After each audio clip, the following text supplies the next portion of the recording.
Há um texto bíblico que ilustra perfeitamente aquilo que nós vamos ver hoje em Jeremias.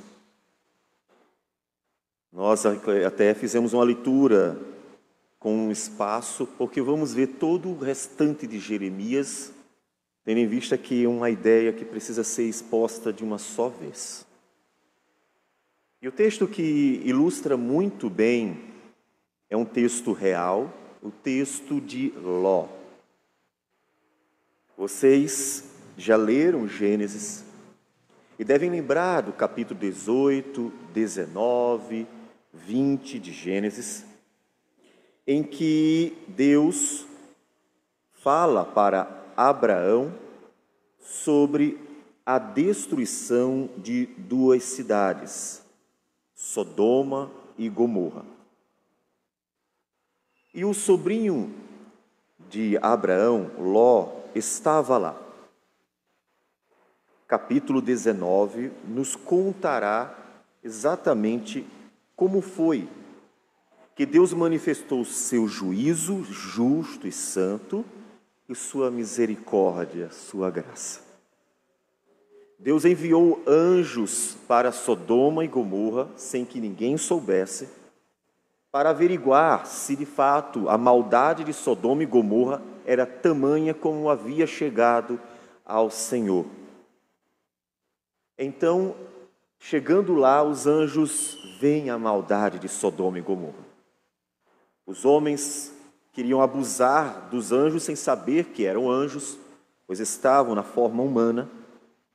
Mas uma família, uma única família, os acolheu. E assim, ao acolher aqueles anjos do Senhor, um homem que era temente a Deus, Ló, sobrinho de Abraão, no momento em que a ira de Deus estava para se manifestar, a graça do Senhor superabunda sobre as fraquezas, falhas, a miséria daquela família, a família de Ló. Os anjos dizem naquele momento: vamos destruir a cidade, você precisa sair daqui. Porque Deus quer salvar aquele que acolheu os mensageiros do Senhor. E então diz o texto que, naquele momento tão tenso, em que todos os homens foram cegados pelos anjos, porque eles estavam tentando invadir a casa de Ló, então um tumulto toma conta da cidade, naquele momento tão crucial, em que a ira de Deus havia de se derramada sobre Sodoma e Gomorra, estava ali dentro de sua casa, Ló, sua esposa, suas duas filhas, fazendo as malas. Fazendo as malas. Os anjos, com muita paciência, esperaram a noite toda. Eles estavam fazendo as malas. E vendo os anjos que eles se demoravam em fazer as malas, para não sair de mãos vazias, sabendo que Deus estava para destruir a cidade, com toda a paciência, Deus manifestando o tamanho de sua longanimidade, esperando o pecador fazer as malas. Diz o texto que então, ao amanhecer, apertaram os anjos com Ló, dizendo: levanta-te, toma tua mulher e tuas duas filhas, que aqui se encontram, para que não pereças no castigo da cidade. Como, porém, se demorassem, pegaram-no os homens pela mão, a ele, a sua mulher e as suas duas filhas, sendo-lhe o Senhor misericordioso, e o tiraram e o puseram fora da cidade. Que misericórdia! Eles arrastaram a família, pegaram pelas mãos, levaram, porque o juízo do Senhor era iminente. A ira santa do Deus justo era iminente. Deus derramaria o fogo do céu para queimar a cidade pecadora que todos os dias vivia contra o Senhor Criador, o Deus da glória. Eles são tirados pela graça de Deus, graça irresistível. Eles não tinham como ficar, são arrastados pelo Senhor e então tirados da cidade, para não serem destruídos junto com os pecadores que iriam ser queimados pelo fogo de Deus. E então Deus derramou o fogo do céu. destruiu tudo. E em um só momento, Deus manifestou a superabundante graça divina e a ira do Deus Todo-Poderoso, das quais ninguém pode fugir. Nem aquele que Deus quer salvar se livrará da salvação. Nem aquele que Deus quer condenar pelos seus pecados de forma justa e santa se livrará da ira do Senhor.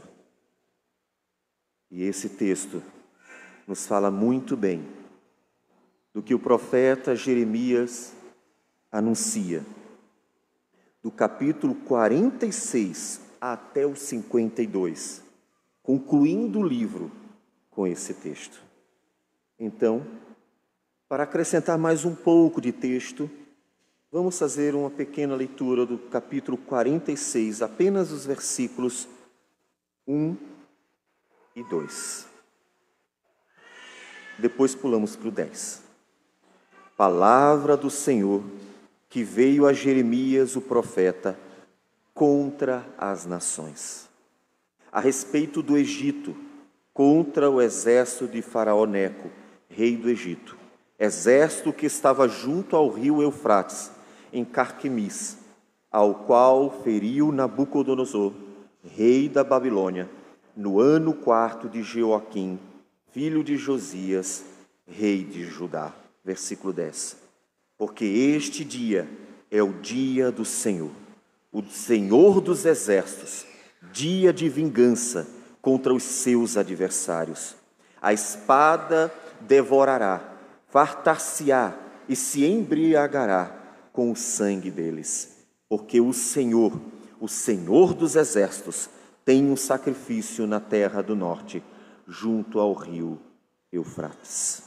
Senhor Deus amado, glória ao Senhor, que é o Deus santo, justo e fiel, santo, misericordioso e gracioso. E nós te louvamos por quem tu és, e porque nos alcançou com graça superabundante, porque não merecemos o teu amor. Que o Senhor fale ao nosso coração, pela tua palavra, manifestando a tua glória e salvando pecadores conforme tua boa vontade. Que o Senhor edifique a tua igreja para que cresça em Cristo e seja instrumento para proclamar as virtudes daquele que nos chamou das trevas para a sua maravilhosa luz. Assim, ó Deus, fala conosco, quebrantando corações pelo poder do Espírito, falando pela palavra, que é o teu poder para a salvação de todo aquele que crê. Em nome do Senhor Jesus. Amém. Amém. Como nós falamos anteriormente, esse texto não está em ordem cronológica. Nós já mostramos, pelos primeiros versículos do 45, palavra que falou Jeremias, o profeta, a Baruque, filho de Nerias, escrevendo ele aquelas palavras num livro ditadas por Jeremias, no ano 4 de Joaquim, filho de Josias, rei de Judá. Essas palavras foram ditas bem antes, não está numa cronologia. Elas se encaixam em Jeremias 25. Jeremias 25 diz que palavra que veio a Jeremias acerca de todo o povo de Judá no ano 4 de Joaquim, filho de Josias, rei de Judá, ano que era o primeiro de Nabucodonosor, rei da Babilônia. Quando Nabucodonosor assumiu o trono da Babilônia, Deus falou pelo profeta Jeremias, não só contra Judá, para que Judá soubesse que seria castigado para sua purificação, mas Deus falou também contra todas as nações, antes de vir o mal. No primeiro ano daquele que seria um instrumento de Deus para juízo e também para purificação do povo do Senhor. Então, esse texto que nós estamos vendo, esse bloco de texto, exatamente se encaixa lá atrás, muito antes de tudo acontecer. Por que ele está aqui? Porque a Escritura, ela é revelada a nós não apenas por interesses cronológicos, contando passo a passo, dia a dia, aquilo que Deus quis revelar a nós. Há sim uma cronologia e nós vamos ver os livros históricos levando-nos para a história da redenção cronologicamente, tempo a tempo. Mas existe um outro interesse que aparece nas Escrituras para transmitir a mensagem como Deus quer, que é o interesse literário, a organização literária. Ou seja, o autor organiza, inspirado pelo Espírito Santo, o texto para cumprir também um propósito literário. E ele quis terminar Jeremias com a palavra de Deus proferida muito antes de tudo acontecer, para mostrar que Deus é o Senhor da história e para fazer o desfecho do livro com a manifestação do juízo de Deus e a graça divina. Exatamente como a história de Ló nos mostra, Jeremias nos mostrará também que o juízo de Deus é iminente, é sério, e devemos considerá-lo como algo da qual devemos realmente buscar um refúgio. E o Senhor é o refúgio. Mas também nos mostra a graça divina para com um povo, o povo do Senhor. Porque Deus não tem prazer no juízo, no castigo dos pecadores. Então, como diz o primeiro versículo do capítulo 46, esse texto que segue até o 52 é uma palavra do Senhor que veio a Jeremias, o profeta, contra as nações. A ira de Deus contra as nações.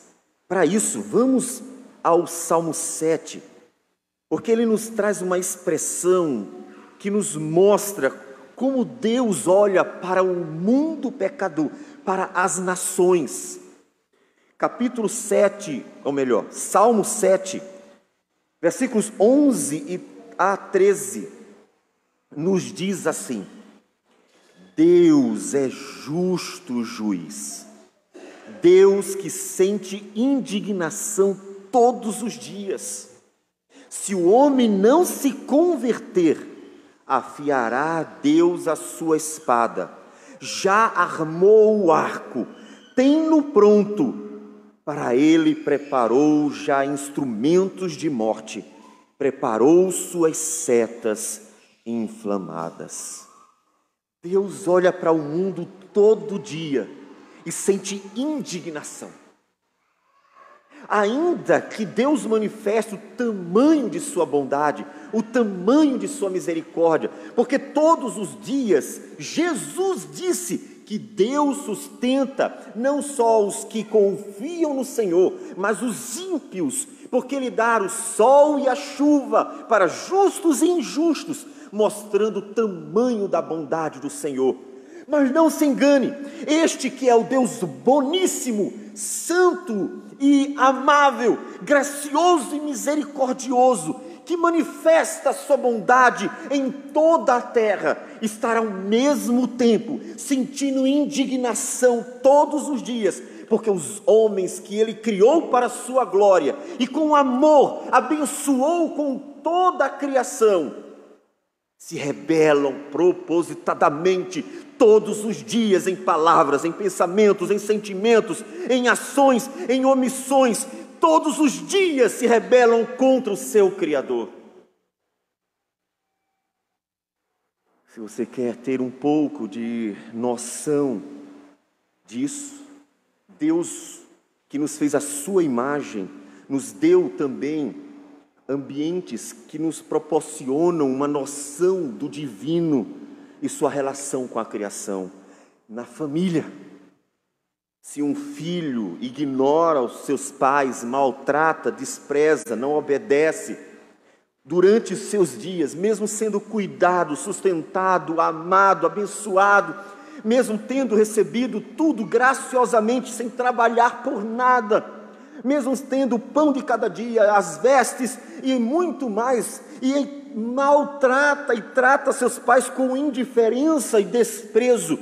Aquele que já passou por mínimo momento de desprezo de seus filhos, sabe a indignação. Você talvez já tenha passado, porque não é incomum que nós, pecadores, como filhos, tantas vezes em nossa jornada infantil, fazemos mal aos nossos pais. É quando eles têm a sensação da indignação divina, manifestando tanta bondade para com os filhos que amam, e os filhos tratando com desprezo e indiferença, porque acham que os amiguinhos da escola sabem mais, porque acham que os coleguinhas são melhores, e assim trocam o amor dos pais por tantas opiniões más, que levarão até mesmo para o mau caminho. E é nessa hora que os pais sentem indignação, um pouquinho da indignação divina.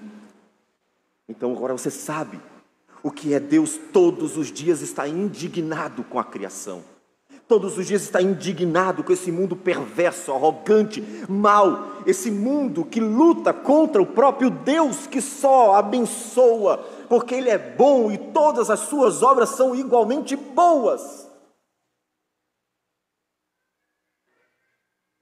Portanto, algo muito sério precisa ser tratado. Deus sente indignação e preparou os seus instrumentos para julgar o homem. O texto nos fala de um iminente juízo. O juízo virá. Porque ainda que Deus seja paciente, misericordioso e compassivo, aguardando a conversão dos pecadores, porque como nós falamos, palavra do Senhor dita pelo profeta Ezequiel, no capítulo 18, sobre a bondade de Deus para com os pecadores. Deus que suporta a maldade dos homens. Ele diz no versículo 23, acaso tenho eu prazer na morte do perverso? Diz o Senhor Deus, não desejo eu antes que ele se converta dos seus caminhos e viva? Deus não tem prazer em condenar e destruir vidas que Ele mesmo criou. Ele não tem prazer, não deveríamos ter também. Mas Ele tem que operar, manifestar o seu juízo, porque Ele é justo, justíssimo, e então preparou o dia da ira, o dia da vingança. É isso que aguarda o mundo. Não é brincadeira.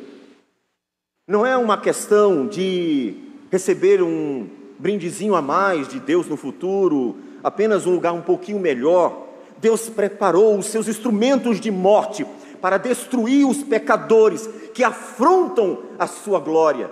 Deus preparou o seu juízo para aqueles que vivem contra o Senhor da glória. É real, é sério. E é por isso que todos os profetas, desde Gênesis, anunciam o dia do juízo do Senhor. Jeremias diz, Deus tem uma palavra contra as nações. Ele está indignado. Ele está indignado.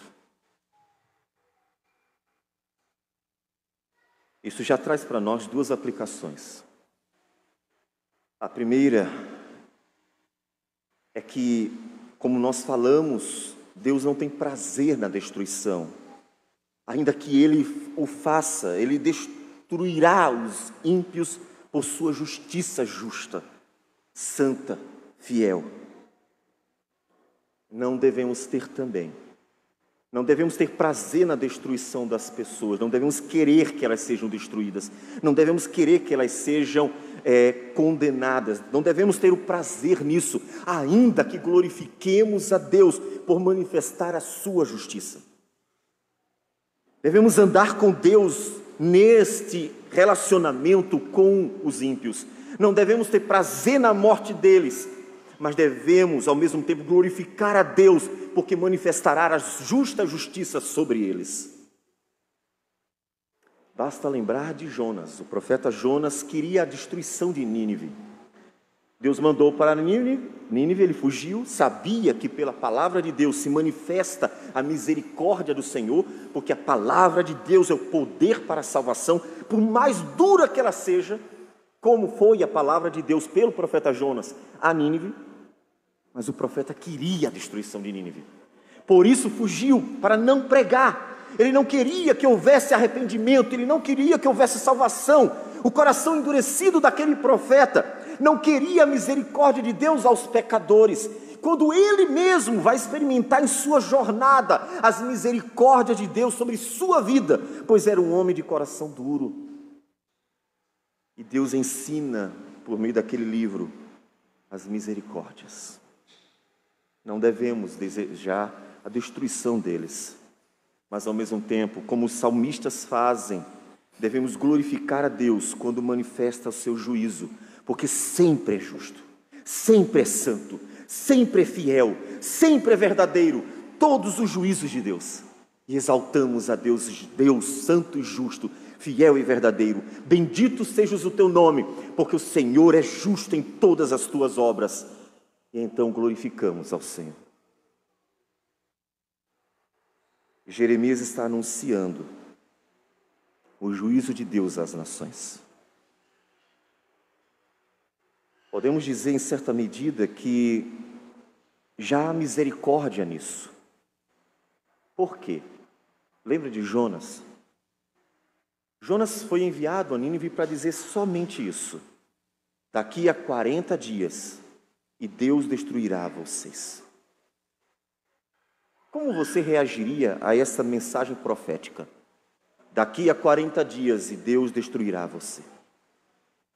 Essa mensagem tão dura, tão objetiva, impactante. Uma mensagem que parece não transmitir nem um pouquinho de graça. Na verdade, ela em si é a graça.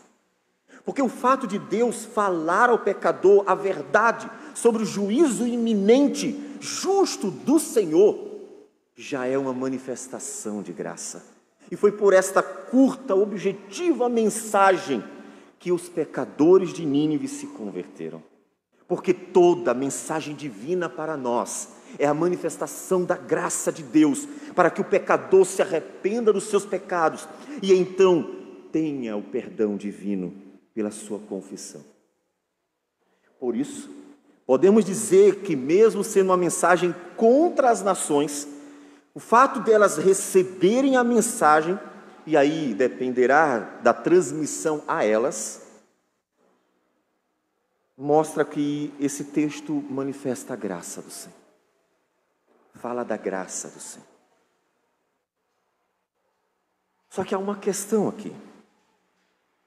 O texto está intimamente relacionado com a queda de Judá, o cativeiro da Babilônia.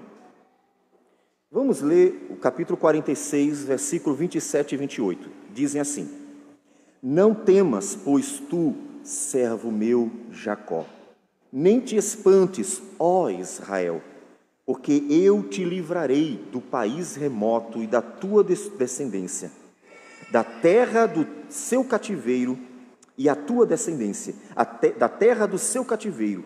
Jacó voltará e ficará tranquilo e confiante. Não haverá quem o atemorize. Não temas, servo meu Jacó, diz o Senhor, porque estou contigo. Darei cabo de todas as nações para as quais eu te arrojei, mas de ti não darei cabo. Castigar-te-ei, mas em justa medida, não te inocentarei de todo. Percebe que há uma relação entre a palavra do Senhor contra as nações e o cativeiro de Judá? É que algo acontece aqui. A Babilônia, que vai aparecer bem mais à frente, já no finalzinho, nos últimos capítulos, foi o instrumento de Deus para o castigo de Judá. Foi ela quem trouxe a destruição de Jerusalém, foi ela quem matou os sírios de Judá, foi ela quem foi o instrumento para levar a cativeiro aqueles que restaram e confiaram no Senhor. Os outros, o Egito, que aparece no capítulo 46, os filisteus, 47, Moabe, 48, os amonitas, 49, edomitas, o castigo sobre Edom, ainda no 49, Damasco, Arábia, os elamitas e, por último, como falamos, dos 50 para frente, a Babilônia. Esses tiveram uma relação com um cativeiro, porque no momento em que a Babilônia veio e então destruiu Judá, enfraqueceu as cidades, destruiu os seus muros e expôs o povo ao opróbrio, e expôs o povo a ser alvo de qualquer um que quisesse saqueá-lo. Essas nações não se compadeceram de Judá. Essas nações não olharam de longe, apenas contemplando o castigo santo e justo do Senhor. Elas se aproveitaram da fraqueza de Judá para saquear o povo também. Eles não entenderam que aquilo que estava acontecendo fazia parte do plano de salvação. Eles não deveriam se alegrar com a destruição do povo de Deus, porque Judá, como uma menina dos olhos do Senhor, seria a mãe do Messias. Eles não deveriam se alegrar com a destruição do povo do Senhor para a purificação, porque deles viria o Redentor. Mas eles torceram pelo mal, torceram pela destruição, quando daquele povo viria a graça manifestada por Cristo Jesus. Como muitos anos, muito tempo antes, Deus havia dito ao patriarca Abraão, quando o chamou, dizendo: abençoarei os que te abençoarem, e amaldiçoarei os que te amaldiçoarem. Em ti serão benditas todas as famílias da terra. Eles torceram pela destruição a nação judaica, que seria a mãe do Messias. Não, como podem? Paulo nos diz em Romanos capítulo 9, versículo 4 e 5, falando de Israel: são israelitas, pertence-lhes a adoção e também a glória, as alianças, a legislação, o culto e as promessas.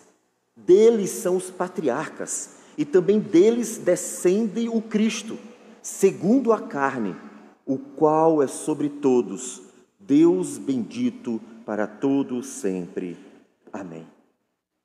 Deus escolheu um povo, tratou esse povo, conduziu esse povo e deu a este povo toda a revelação da sua vontade.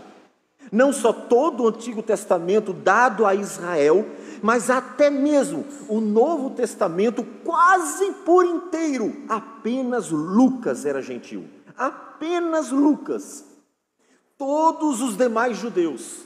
E Deus deu a Israel a revelação de toda a vontade de Deus para as nações serem abençoadas, para as famílias da terra serem salvas, para os pecadores ouvirem a palavra que é o poder de Deus para a salvação. E Deus deu a Judá, Deus deu a este povo, o povo que seria o instrumento de salvação. Como disse o Senhor Jesus falando com a mulher samaritana, ela pergunta: onde devemos adorar? Jesus termina dizendo: vós adorais o que não conheceis. Nós, judeus, adoramos o que conhecemos, porque a salvação vem dos judeus. As nações pisaram a filha que iria dar à luz ao Filho de Deus. As nações pisaram a nação que daria à luz a salvação de Deus. As nações desprezaram aquela que seria a mãe do Messias. Como pode? E então Deus fica indignado contra as nações. Como podem desprezar aquela que seria a salvação de vocês? Como podem desprezar aquela que traria a vocês a bênção eterna? Por meio do Messias, o Cristo, o Filho de Deus. Então Deus levanta uma palavra contra as nações. Ele está indignado com toda a dureza de coração destes pecadores. E nós vimos no capítulo 47, Deus diz: espada do Senhor, até quando deixarás de repousar? Ou seja, até quando estarás fora da bainha, ativa e lutando e matando os pecadores? Até quando a ira de Deus estará contra os povos? Até quando? Volta para a tua bainha, descansa e aquieta-te. Deus indignado com os povos.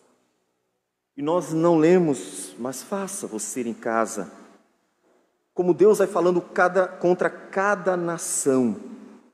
48 contra Moabe, Deus diz no versículo 7 e 13: pois por causa da tua confiança nas tuas obras e nos teus tesouros, também tu serás tomada. Moabe será vergonha de Quemos, como a casa de Israel se envergonhou de Betel, sua confiança. Como dizeis, somos valentes e homens fortes para a guerra? Moabe será destruída. Capítulo 49, os amonitas: porque te glorias nos vales, nos teus luxuriantes vales, ó filha rebelde, que confias nos teus tesouros, dizendo: quem virá contra mim? Mas Deus a destruirá.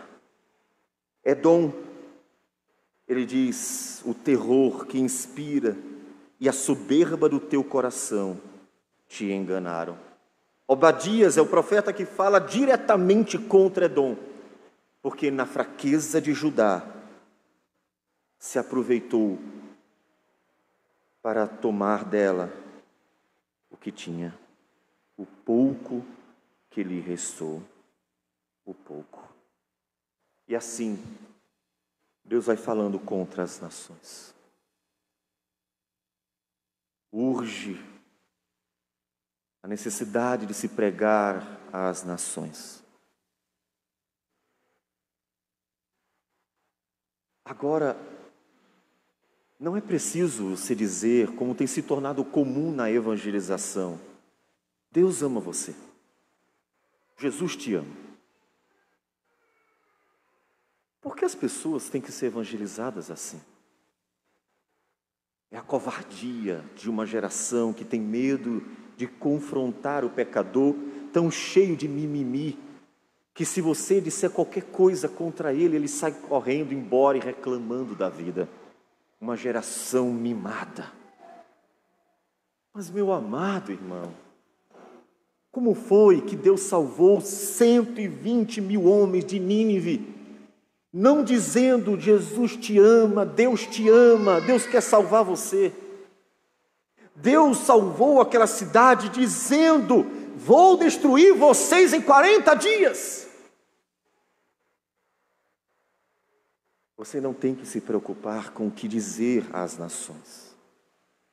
Você tem apenas que dizer a verdade. Não importa se você vai dizer para elas: Deus está para destruir o mundo, os pecadores, vocês têm que se converter. Quer vocês digam: Deus é misericordioso e manifestou sua graça em Jesus. Não despreze a graça de Deus, a misericórdia do Senhor.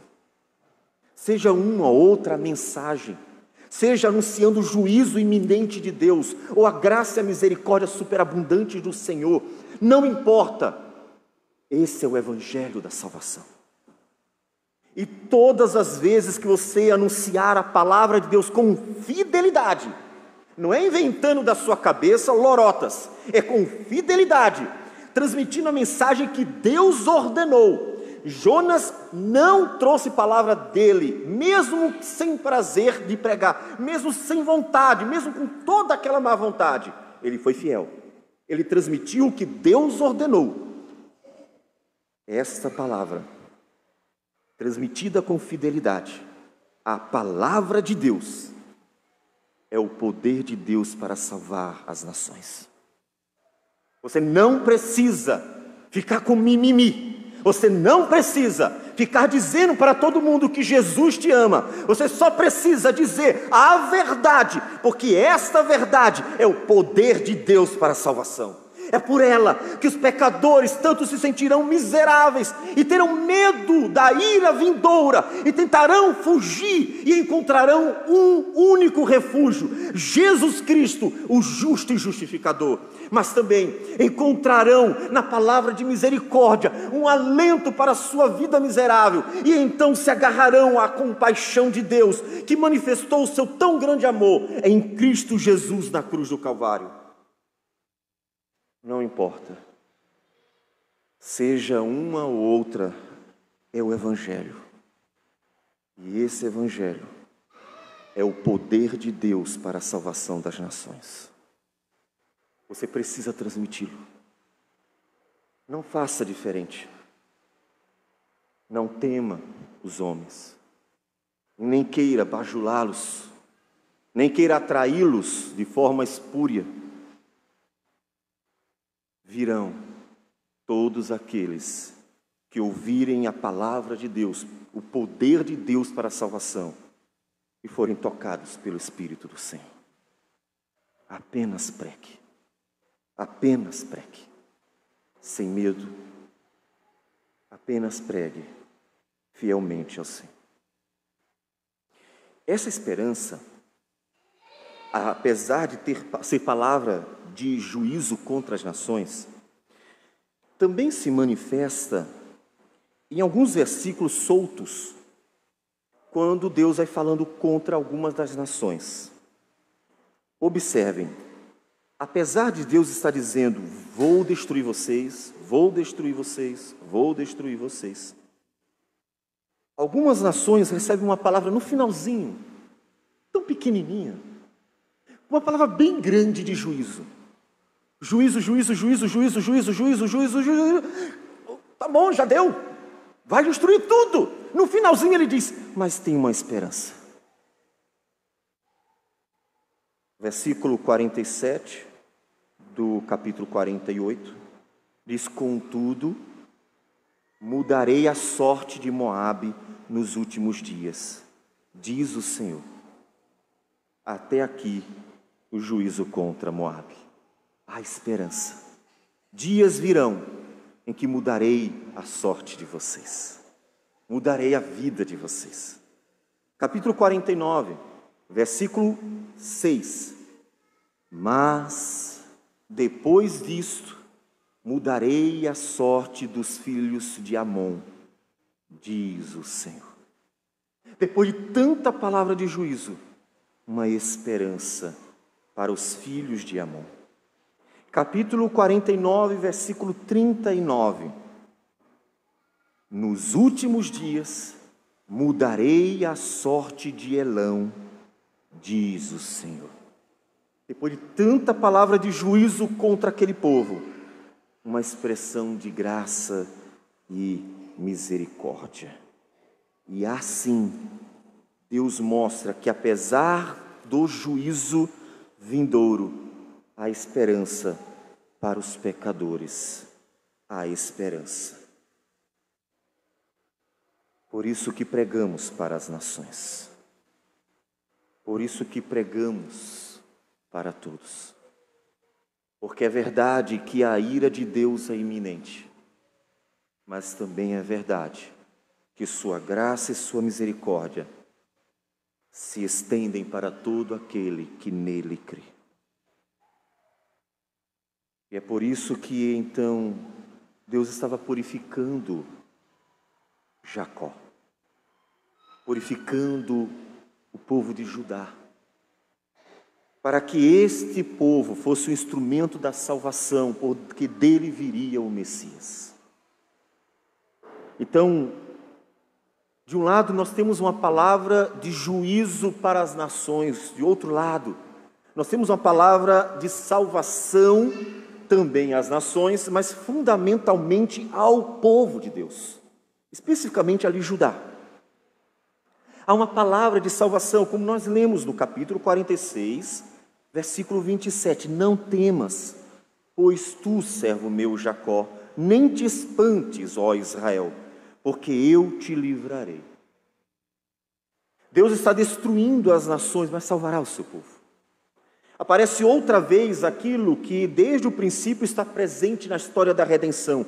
Há dois caminhos. Como diz Deus por Moisés, em Deuteronômio 30, versículo 15: vê que proponho hoje a vida e o bem, a morte e o mal. Sempre dois caminhos, nunca 3, 4, 5, apenas dois caminhos, tão somente dois, mas também não apenas um. Porque haverá salvação aos pecadores arrependidos, mas também condenação aos pecadores que desprezaram a graça redentora do Senhor. E Jacó estava passando por um processo de purificação. Estava passando por um processo de limpeza. Meu amado, a história da redenção é algo sério. Eu sei que você quer ter alento na sua vida, descansar, ter algumas alegrias. É normal, porque nós somos feitos para ser felizes. Não se engane, nós não fomos feitos para ser infelizes. Nós somos feitos para ser felizes. Por isso, o anseio da felicidade. Lembre-se que fomos feitos à imagem de Deus e para Deus. Portanto, seríamos felizes eternamente nele, enquanto Adão não comesse do fruto proibido. Fomos feitos para ser felizes. O desejo de ser feliz é algo saudável. O problema é que o homem tirou Deus do propósito de sua felicidade e então procura fazer com que algo preencha o vazio. Só que essa felicidade precisa ser guardada. Ela vai chegar. Você vai estar um dia num novo céu e uma nova terra. Um dia não haverá mais nenhum bandido, não haverá nenhum governante corrupto, não haverá ninguém fazendo mal a gente. Não teremos medo, não teremos cerca nas casas, não teremos grades, não precisaremos fugir, correr, se esconder, não precisaremos temer nada. Não haverá fome nem miséria, não sentiremos a tristeza de ver a miséria deste mundo pecador. Será tudo perfeito. Deus prometeu restaurar todas as coisas, como vocês bem conhecem. Nos diz o texto de Apocalipse 21, vi novo céu e nova terra, pois o primeiro céu e a primeira terra passaram, e o mar já não existe. Vi também a cidade santa, a nova Jerusalém, que descia do céu da parte de Deus, ataviada como noiva, adornada para o seu esposo. Então ouvi grande voz vinda do trono, dizendo: eis o tabernáculo de Deus com os homens. Deus habitará com eles, eles serão povos de Deus, e Deus mesmo estará com eles. E lhes enxugará dos olhos toda lágrima, e a morte já não existirá. Já não haverá luto, nem pranto, nem dor, porque as primeiras coisas passaram. Eu sei que você quer, eu também. Anseio momentos de descanso, alegria, é normal. Deus nos dá alento nesta vida. Temos férias, bom, nem todos. Temos momentos de descanso, momentos de alegria, momentos de fartura, momentos de comunhão. São momentos que Deus nos dá graciosamente para descansarmos o coração. A vida é cansativa e Deus é tão bom que Ele dá a nós esses momentos de alento e refrigério. Todavia, aquele lugar que tanto desejamos ainda está por vir. Então precisamos lembrar que, como Ló, temos que sair correndo da casa. E como Ló, temos que fugir da ira vindoura. E como Ló, precisamos sair do lugar que Deus destruirá. Portanto, este fugir é a nossa vida de santificação. É o nosso correr para Cristo e andar em Cristo. Então, lembre-se que não é uma viagem de férias apenas. Estamos fugindo da ira vindoura, andando em Cristo Jesus. Então urge a necessidade de nos agarrarmos a Cristo, porque Ele pegou graciosamente pelas nossas mãos e nos puxou irresistivelmente e nos leva para a eternidade, para nos livrar da ira vindoura, porque Ele é bom para conosco. E apesar de nossas teimosias, e apesar de dureza do coração, Ele puxa os seus filhos, porque Ele não quer destruí-los com este mundo mau. Então, entenda o que Deus está fazendo na tua vida. Entenda o que Deus está operando na tua vida. Ele está livrando você da ira vindoura. E é por isso que a palavra e o Espírito vão operando em todas as circunstâncias que Deus proporciona, de lutas, angústias, dificuldades, doenças e males mil, para que nós estejamos prontos, quebrantados e trabalhados pelo Senhor. Ele está nos arrastando com sua graça para a eternidade. Entenda isso. Para que você não ofereça resistência, para que você siga firme, tendo entendido o que Ele está fazendo por sua vida, o que Ele está graciosamente fazendo por você, tirando você da cidade da destruição. O que Deus está fazendo é operar na sua vida. E é por isso que a nossa jornada não é fácil. Porque nós estamos saindo da cidade da destruição.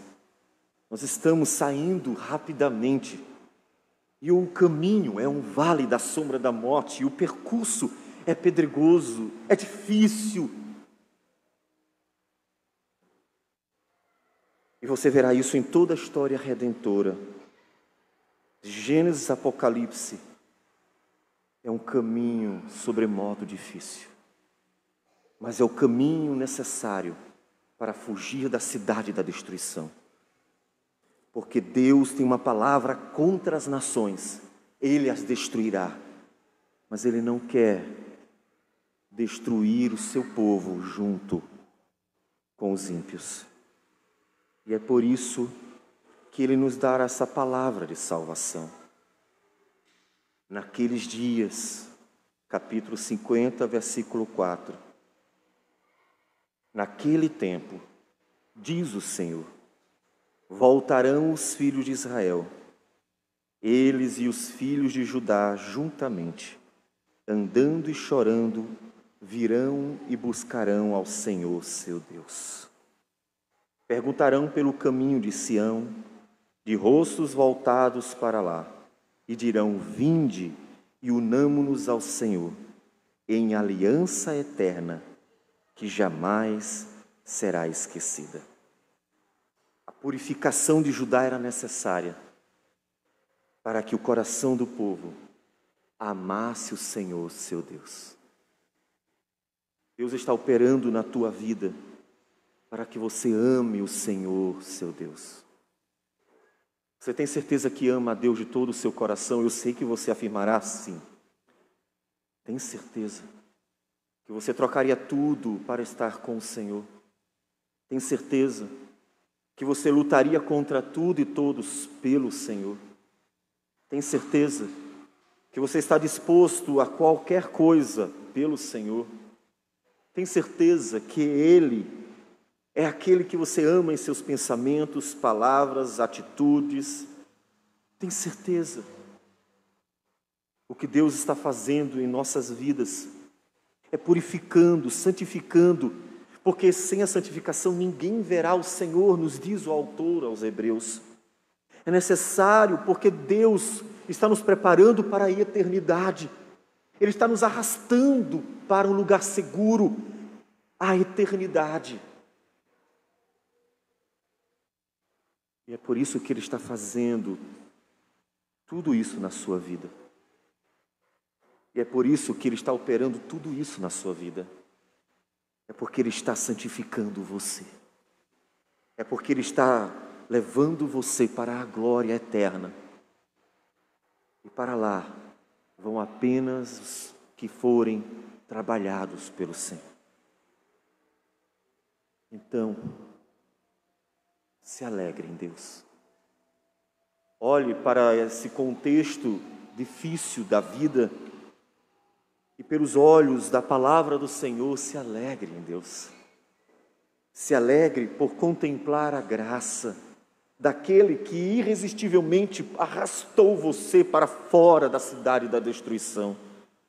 Olhe para o Senhor, para a sua graça, para aquele que está trabalhando na tua vida por meio de lutas e desafios, por meio de angústias e tribulações, para que você esteja lapidado e realmente santificado pelo Senhor. E eu lembro então as palavras do apóstolo Paulo em Efésios capítulo 5, falando sobre a relação entre Cristo e a igreja. Na analogia com o casamento, ele diz: maridos, amai vossa mulher, como também Cristo amou a igreja, e a si mesmo se entregou por ela, para que a santificasse, tendo-a purificado por meio da lavagem de água pela palavra, para a apresentar a si mesmo, igreja gloriosa, sem mácula, nem ruga, nem coisa semelhante, porém santa e sem defeito. Purificação de Judá, a nossa purificação. Deus está limpando, purificando a nossa vida, para que sejamos como igreja santa e sem defeito, para herdar a vida eterna, na qual desfrutaremos da felicidade plena para sempre. Então, não faça o que Ló fez. Não perca tempo preparando malas desnecessárias.